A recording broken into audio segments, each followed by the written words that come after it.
Dan saya buat kajian perbandingan agama selama 2-3 tahun.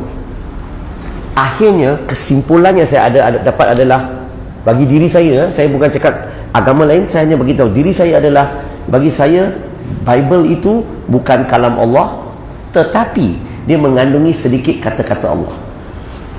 Orang sini boleh faham tak? As a whole, the Bible is not the words of God bagi diri saya, but it do contains a little bit words of God. Okay, saya bagi contoh, mungkin orang tak berapa faham. Okay, apa yang buat saya ni tak boleh terima? Contoh ya, kalau saya baca ada beberapa ayat dalam kitabnya tu, Genesis chapter number 2 verse number 2 and 3, kitab dia sebut, and God created the heaven and the earth in 6 days, but on the 7 days God rested.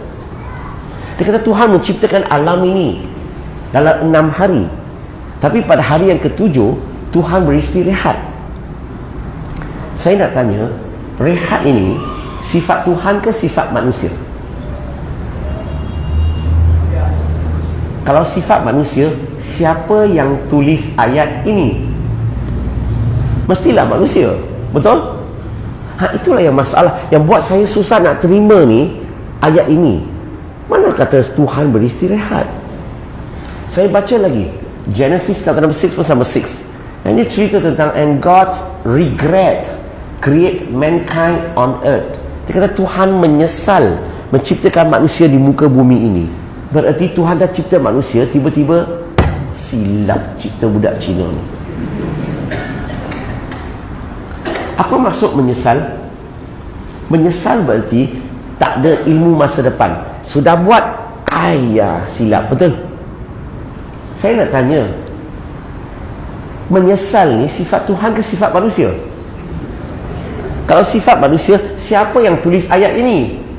Manusia. Itulah buat saya susah nak terima, sebab saya percaya ini bukan sifat Tuhan.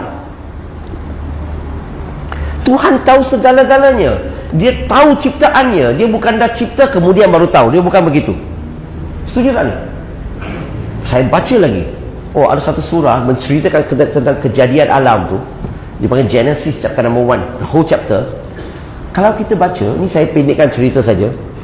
Dia cerita tentang, dia kata ciptaan Tuhan pada hari pertama, macam first day lah. Okay, esok kan first day, Monday kan, hari pertama ciptaan Tuhan, hari Isnin, ada cahaya, ada siang dan malam. Hari yang kedua, langit.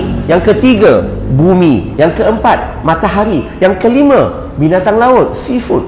Yang keenam, manusia. Yang ketujuh, Tuhan beristirahat. Nanti dulu, kalau muslimat di sini ada asas sains saja, ada asas sains saja, cuba dengar di sini. Dia kata ciptaan Tuhan pada hari yang pertama. Macam mana dia boleh ada hari pertama pada hari pertama? Saya tahu you tak faham lagi. Saya tanya, macam mana kita boleh dapat pagi, petang, malam atau sehari?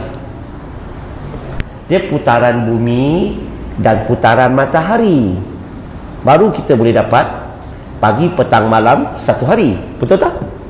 Masalahnya bumi dicipta hari yang ketiga, bumi 3, matahari hari yang keempat. Macam mana hari pertama boleh ada hari pertama tanpa bumi dan matahari?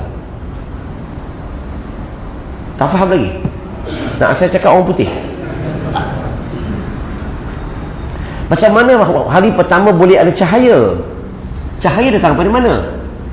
Matahari. Matahari cipta hari ke berapa? Hari yang keempat. Artinya hari pertama matahari belum ada, dia sudah ada cahaya. Tu cahaya datang dari mana? Jangan cakap torchlight. So bagi diri saya baca lagi Genesis chapter number 14, chapter number 21, verse number 14, 15, 16.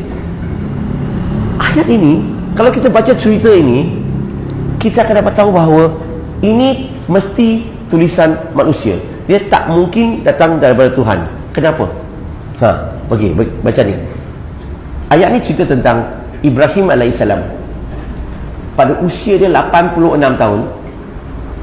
Okey, usia 86, isteri pertamanya, okey, Nah, isteri keduanya Hajar radhiyallahu anha telah melahirkan seorang putera namanya Ismail alaihissalam. Boleh ingat tak 86 tahun? Okey.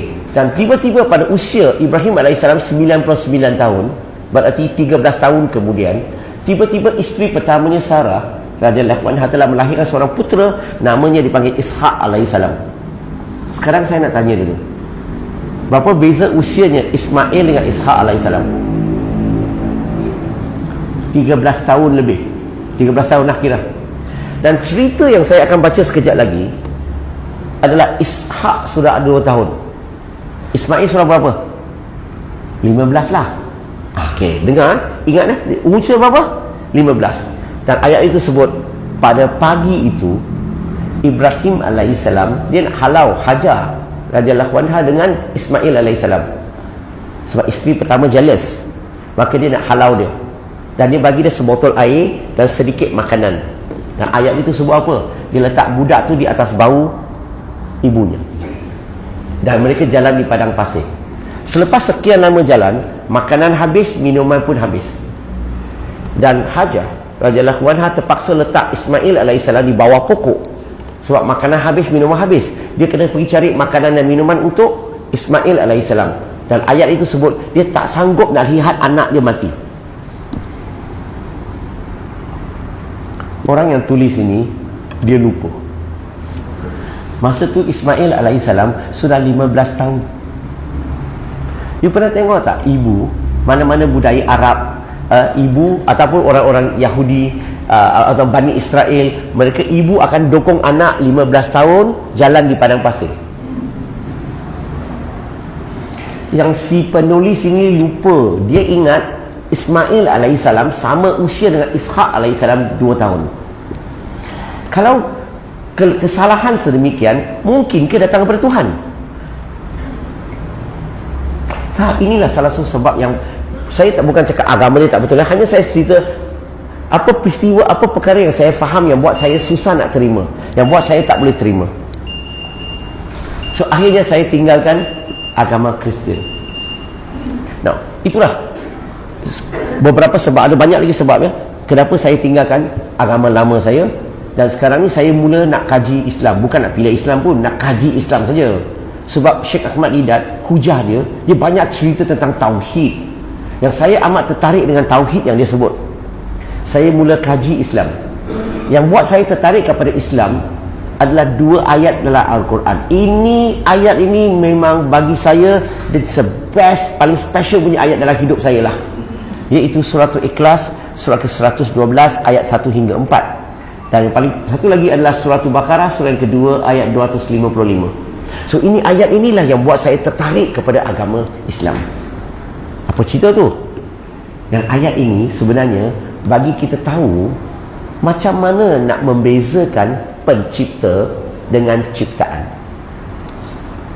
Dalam agama Islam, bukan sembah Tuhan dulu, kenal Tuhan dulu. Setuju ke tak setuju? You kena bezakan dulu siapa Tuhan, siapa bukan Tuhan. Kalau tak tahu beza, mungkin kita akan sembah ciptaan, bukan sembah pencipta. Setuju tak? So bila saya baca ayat Quran, surah Baqarah, surah kedua ayat 255, ada beberapa ciri-ciri Tuhan, ciri-ciri Allah Subhanahu Wa Taala yang buat saya tahu bahawa ciri-ciri ini hanya ada pada Allah, tak ada daripada ciptaan. Ciptaan tak mungkin boleh ada. Contoh-contoh, Tuhan yang sebenar, pencipta yang sebenar, dia kekal ke tak kekal? Dia kekal selama-lamanya. Ciptaan tak kekal. Sekarang saya nak tanya, dalam alam ini ada apa yang kekal? Tak ada. Maka saya tidak akan sembah apa-apa dalam alam ini.